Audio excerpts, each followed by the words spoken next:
नमस्कार, मी जिजाऊ बोलते. माझ्या मातीतील माणसांच्या मनात गुलामीची झालर पसरली होती. रयत निश्चित बनली होती. नौखी गुलामी चाल ही अन्यायकारक राजवटी विरुद्ध आवाज उठवण्याची मत कोणाची चालले. अशा वेळी स्वराज्य सांभाळ कक्षाजीराजेच्या मार्गदर्शनाने मी बालशुभांगा वयाच्या 12व्या वर्षी घेऊन पुण्यात आले.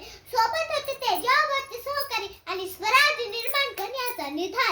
मावळ्यांच्या साहाय्याने शुभांच्या पराक्रमाने याची सुरुवात लवकर झाली. एक आई म्हणून मला याचा प्रचंड अभिमान वाटतो.